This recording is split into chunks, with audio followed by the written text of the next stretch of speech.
why are we even trying to go against God? I mean, it's one thing to go against yourself, it's one thing to go against what someone else thinks or X, Y, and Z, but God? If God placed this thing, this person, this opportunity, if God placed these things in my hands, I have everything that I need to steward well over it. We look at things through the projections of other people, through the opinions and the feelings and the emotions of ourselves and other people. And that's where we get it all twisted up. What did God tell you to do? You're either going to do it or you're not. When your mind tries to lie to you, to remember who gave that thing to you in the first place.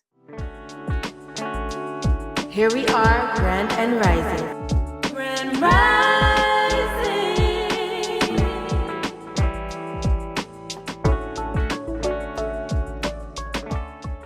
Grand Rising.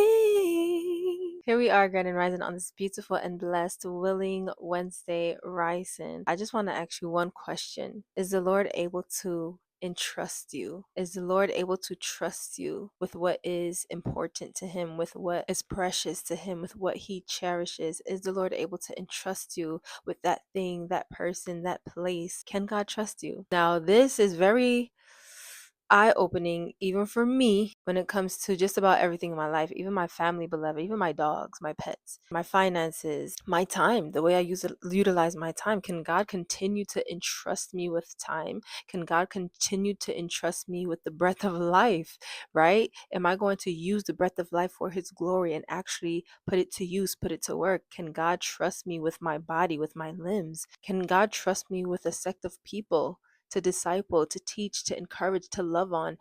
Can God trust me? Many times we have been given over, a task, a mission to complete by God. We get into our own heads, and beloved, I am speaking from pure experience, okay? We get into our own head and we're just like, man, this thing is bigger than me. This thing is grander than me, which means in your head, if it's bigger than you, then you have no part in it. You have no use, no right to even touch that thing or partake in that thing or involve yourself concerning that person, place, or thing. But beloved, I come to encourage you today. If the Lord said it's supposed to be in your hands, can we just stop right there and just accept that right there? Like, who are we to go against what God says we are good enough for, we are grand enough for, that we're big enough for? Like, why are we even trying to go against God? I mean, it's one thing to go against yourself, it's one thing to go against what someone else thinks or X, Y, and Z, but God?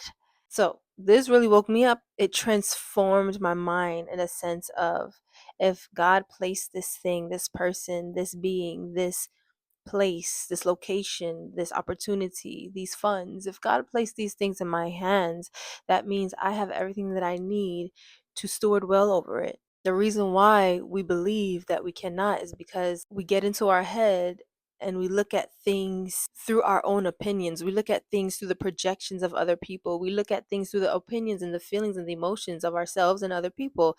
And that's where we get it all twisted up. Because what did God tell you to do? Here's a strategy, and it's a very simple one. You're either going to do it or you're not. Whenever you do find yourself or your mind or your feelings or emotions going towards the way of, man, this is too big for me, man, I can't do this, man, I'm not even ready, man, I don't sound great enough, man, I don't dress the part, man, I don't have the skills, whatever. When your mind tries to lie to you and tell you that, I just simply want you to remember who gave that thing to you in the first place.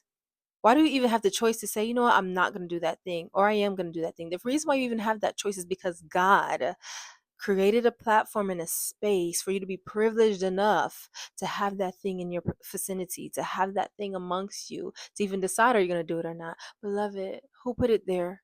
And then why did He put it there? Why did He choose you to do it? Instead of looking at it like, but me, Lord, why me? Okay, Moses, but me, Lord, why me? Let's just look at it as, wow, about me? Even though I X, Y, and Z, but me? Well, surely if you're choosing me, surely I have what it takes. Surely if you're choosing me, surely you can see something that I can't. Surely if you're choosing me, surely you are entrusting me to a thing, which means I got to stand up and I got to show up as I need to. Surely if you are choosing me, surely you will be with me when I go do this thing, when I go have this thing, when I go talk to that person, when I go X, Y, and Z. Surely if God called you to do it, surely it's doable. Surely it can be done. Surely God wants it to be done, and He wants it to be done through you. Now, the next step to that is your obedience. Will you be obedient?